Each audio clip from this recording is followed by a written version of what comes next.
So welcome back to the channel. People have been asking, Jeremy, give me some more recipes. And you know, I've been away on a few snowboarding trips. Man, I caught some crap when I was in Japan. It knocked me down for a few days. Getting over it now, but it's time to get back to eating, cooking, and doing all that cool stuff. So today we're going to be using the Dreo Chefmaker. I've had this since the beginning of my carnivore journey, and I picked it up from that Faringo guy. Man, that dude's a badass, and he recommended it, and I like it. It's basically an all-in-one air fryer, just a drawer pull-out. It's got a meat probe in it, and you can do different chef modes in here, which I find really neat about this Dreo Chefmaker is you can pick the mode. Now when I hit start, basically what's going to end up happening is this thing is going to cook it at a low temperature, get it cooked all the way through to the desired temperature. Then it's going to run it up super hot and get that really ultra good sear that we like on the top. Other air fryers don't do that. They just cook at one temperature. There might be some that do other things that are neat, but this is kind of a master chef kind of thing. Multiple different temperatures to produce that cooking that we all want. So let's go ahead and look at the steaks we're going to be cooking today. Now I bought these yesterday from Costco. I did that brine dry age, salting them. I'm going to do a full video on that soon, but look at these babies. They're from yesterday. Super good grain, super good fat. They look red. They look amazing. I'm going to be cooking one here tonight. It's kind of late at night, so this is just a late night snack for me. It's a big fat steak. You know what I'm talking about. So we're going to start by throwing the steak right in here. One of the key things to remember when you're putting a temperature probe in, make sure you're running it right down the middle, even from top to bottom, so that there's no misreading here. We don't want the temperature probe sticking out of the top or too close to the bottom. We want a solid temperature pool right from the middle of here. We're going to lay it on the rack, just like that, right in there. Looks perfect. I'm going to hit it with some seasonings. I use my homemade smoked salt that I made out on my smoker. Man, I'm going to hit a lot of that on there. Nice and salted up. Black pepper, same thing. Cover it nicely to where it looks something like that. Now I'm going to flip it over. Boom. Same thing on this side. Nice. Good covering. Don't be lazy with that salt, huh? Good amount of black pepper. I'm not crazy about the spices. I put what I want on there, but there it is. It's all seasoned up, all ready to go. So we'll put it into the Dreo here. I'll run you through it. Power it on. Chef mode, like we talked about. Beef. Let's go down to New York strip. Yes, I got the rack in. Let's go medium. I like medium well out of here. Sous vide flavor. That's going to take a while, and that's going to give you that sous vide style taste. I want a more classic flavor. That's about 20 to 40 minutes. I find it takes about 25 maybe.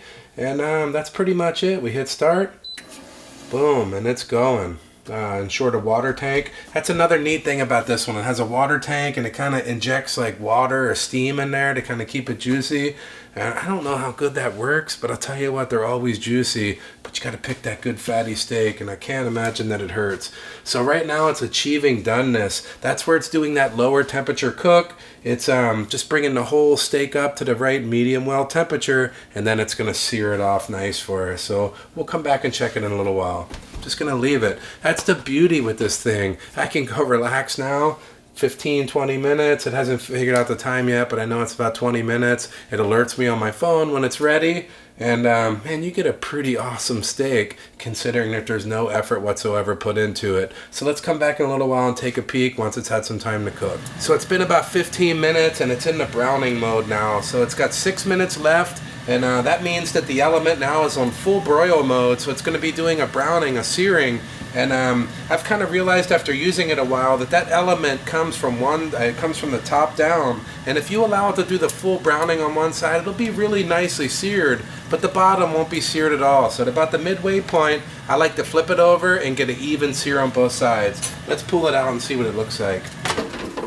Okay, so it's barely seared on that one, but that's good enough. I'm going to roll it over now.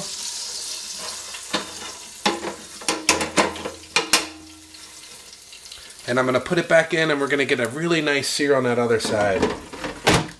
That's going to give us 5 minutes of straight, probably 425 degrees straight sear on there. It's going to be killer. Wait till you see it. And now that it's down to 5 minutes, it alerts me on my phone. 5 minutes left of cooking, so if you're away from the unit and you want to come back in and do that flip or take a peek at it, make sure it's good, or just get your plate ready. It's kind of cool that it alerts you for that.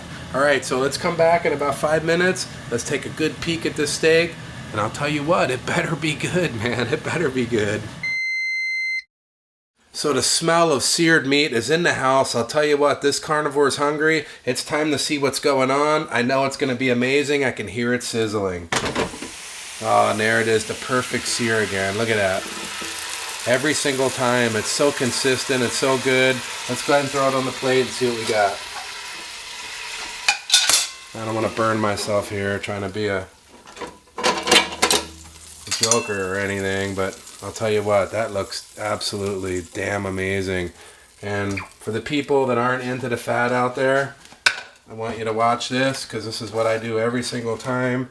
I take that fat juice that fried out of the steak there and just get that all over it. Look at that. Oh yeah, that's like honey.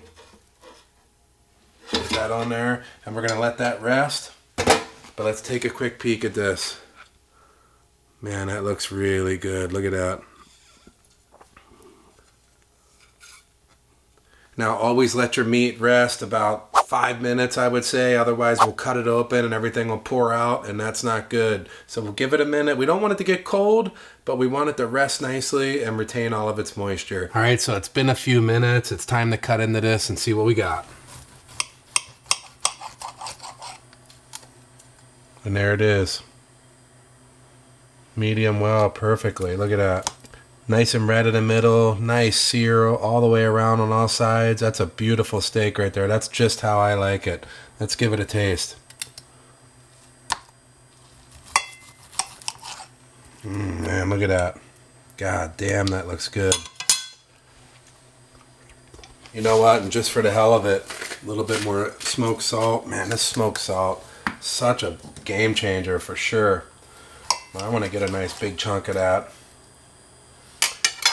And I can't express how perfect that cook is, medium well.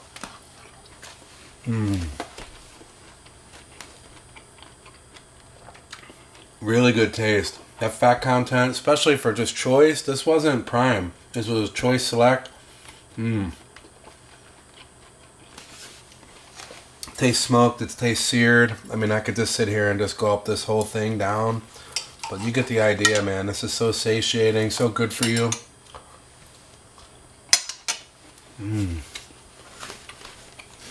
Amazing. So this steak is amazing. I'm going to sit here and eat the rest of it, but I know you don't want to see it.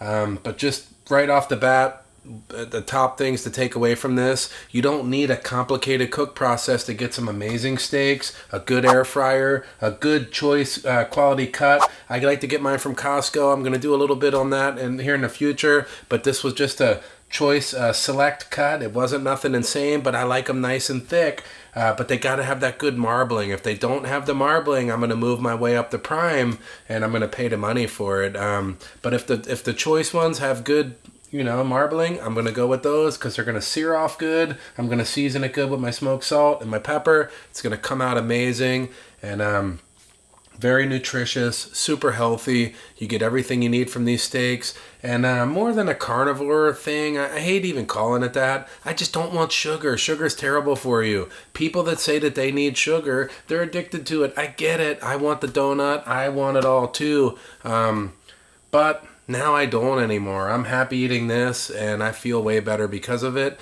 And this steak was insane. And we'll see you on the next one. Yeah. Man, after 10 days in Japan. Yeah.